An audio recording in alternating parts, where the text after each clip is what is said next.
임무 분석이 그러니까 이게 제가 말씀드린 것처럼 단계별 임무를 수행을 해야 되는데 통제라고 하면 통제에 대한 수준과 범위를 말씀을 하셨어야 되는데 증인, 저 윤갑근 변호사입니다.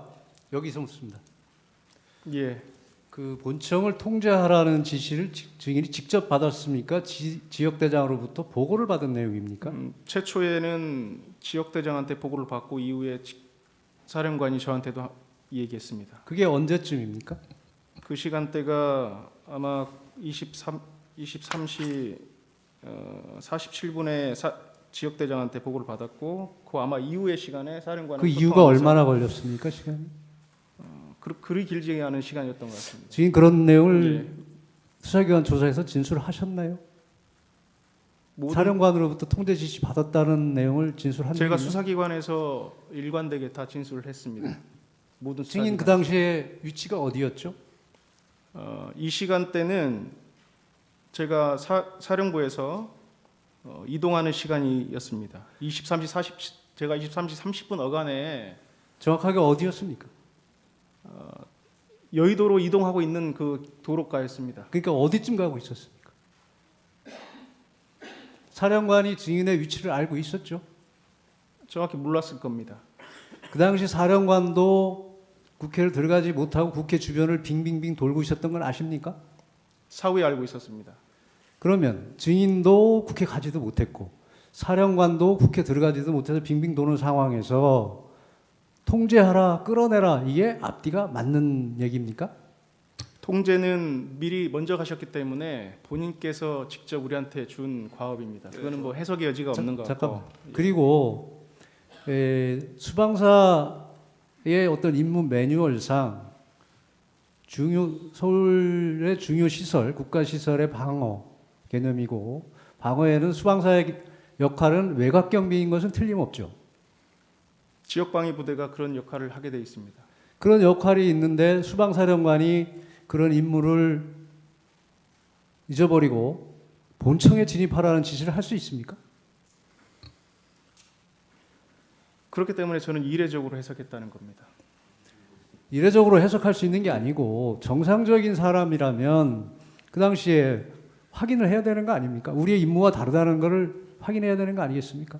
그렇기 때문에 제가 재구를 요청한 겁니다. 그런데 그 부분은 끌어내라는 부분을 말씀하시는 거고 통제 부분은 그런 이의 제기한 적이 없잖아요. 그리고 지금 어떤 증인의 진술이나 증언에 의하더라도 외부에서 지원해라, 통제해라 뭐 이런 지시를 증인은 엄청 더 확대를 해서 국회의원을 끌고 나오면 본청 입구를 사람들이 막고 있으니 길을 열어주라 이렇게 이해를 했다고 진술을 하고 또 국회의원을 포함한 국회의원의 모든 출입하는 사람을 모두 차단하라 이게 확대 해석되거나 훨씬 넓은 범위로 지시를 내립니다. 그 이유는 뭐죠? 앞서 끌어냈을 때 통로를 확보하라고 한 지시가 사령관께서 직접 언급한 지시고 제가 지원하라고 표현을 한 겁니다. 증인. 그러니까 전후 관계를 정확히 말씀드리면 그러니까 겁니다. 그런 지시가 있기 때문에 그렇게 제가- 오해를 했다 이거죠. 검찰에서 정확한 워딩을 써야 되기 때문에 그냥 지원하라라고만 해석했는데 그게 뭐죠라고 물어봤을 때 사령관이 말씀하신 워딩들을 활용해서 증인 설명한 겁니다. 아까 그 사령관으로부터 끌어내라는 지시 받고 예하부대 지시 안 내렸다고 얘기했죠. 예, 그렇습니다. 그런데 소추인 측에서 아까 윤덕교 이 특임대 이 지역대장한테 그런 지시 내렸다고 하니까 그거는 사령관이 그 끌어내라는 지시의 연장으로 지시를 내린 거다 이렇게 얘기했잖아요. 지시하셨네요. 왜 거짓말합니까? 그러니까 윤덕규 소령은 제가 서강대교 북단에서 넘어오지도 말라고 했습니다. 근데 우리 임무가 뭐냐고 물어봐니 특전사 우리는 그러한 인원들을 끌어내는 역할을 하는 것 같다라고 표현을 한 겁니다. 윤덕교 소령 그렇게 얘기하지 않습니다. 차량도 출발했어요. 그러다가 3분의 1 지점 올 때 증인이 아까 진술한 대로 증언한 대로 차량을 멈춰서 임무를 해제했어요. 근데 증인은 분명히 얘기했잖아요. 수방사령관한테 그런 지시를 받고 나는 지시를 내리지 않았다. 부당하다고 생각해서 뭔가 위법한 것 같았다. 근데 소추인 측 질문에 다 그런 지시를 내린 적이 있고 그다음에 제가 아까 질문했잖아요. 그런 지시 시간이 이렇게 좀 차이가 나는데 그거는 아까 수방사령관한테 지시받은 것에 연장선상에서 그런 지시를 받았기 때문에 윤덕교 소령한테 지시를 내렸다 이렇게 지금 증언했잖아요. 그러면은 진술 내용이랑 다 틀리잖아요 지금. 그것을 수행할 수 있는 부대는 경내에 투입한 부대입니다. 아니 지시를 안 했다면요. 경내에 투입한 부대는 실시하지 않았습니다. 윤덕교 소령한테 윤덕교 국회 안에 소령은 자 윤덕교 소령한테 내린 증인의 지시 그대로 증인 진술서에 있고요. 이게 저기 윤덕교 소령의 진술조서에 나와요. 국회 안에 있는 인원을 다 끌어내라 이렇게 증인이 지시를 내렸다는 거예요. 근데 증인 여기 국회 안에 있는 인원을 다 끌어내라 이게 국회의원들 끌어내라는 소리입니까? 증인이 그렇게 지시한 거예요? 그건 아니죠. 국회 안에 있는 인원들을 끌어내는 것 같다라고 표현을 했고 그거는 이미 저희가 사령관한테 제고가 된 상태에서 윤덕교 소령이 도착했을 때 서강대교 북단에서 넘어오지 않도록 한 이후에 그러한 역할도 우리가 하도록 되어 있는 것 같다라고 표현한 겁니다. 딱 하나만 질문하겠습니다. 제안합니다. 재판장님. 딱 하나만 질문하겠습니다. 재판장님. 하나만. 잠깐 있어 보세요. 예. 예, 질문하십시오.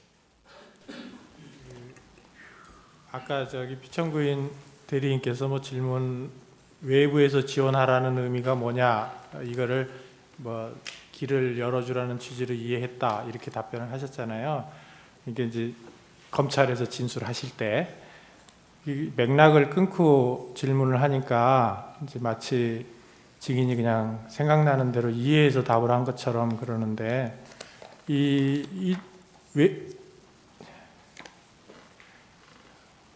이거를 좀 보여주시죠. 그 갑제 50호증의 1에 띄워주실 수 있으면 띄워주면 좋고요. 그 2613면 외부에서 지원하라는 의미는 무엇인가요? 들어있는 부분 들어있나요? 여기 사람들에서 들어있어요? 그 외부에서 지원하라는 의미는 무엇인가요? 그 위에 질문에 이제 증인이 답변하기를 사령관님께서 국회 본청 내부로 진입해서 국회의원들을 외부로 끌어내라는 지시를 하여 일단 알겠다고 했습니다. 그리고 그 임무를 하달하지 않고 일정 시간 후에 사령관님께 전화를 드려 단독으로 할 수 있는 작전이 아니다. 특전 사령관님과 소통해 보십시오라고 건의를 드렸다. 거기까지 맞죠 다? 그렇습니다. 그랬더니 나중에 이제 중간은 빼고 사령관님이 전화가 와서 너희는 들어갈 필요가 없다. 이미 특전사가 국회 본청 내부로 진입해 있으니 너희는 외부에서 지원해라. 이렇게 지시를 해서 국회의원을 끌어내라는 지시를 철회하셨습니다. 그 다음에 외부에서 지원하는 의미가 무엇인가요? 이거에 대한 답변으로 특전사가 국회의원을 끌고 나오면 국회 본청 입구를 사람들이 막고 있으니 그 길을 열어주라는 취지로 이해했습니다. 전혀 앞뒤가 맞지 않는 말이 아닌 것 같은데 이렇게 맥락을 끊고 외부에서 지원하라는 의미는 뭐냐고 하면서 답을 그렇게 강요하듯이 질문하시면 어떡해요. 됐습니다.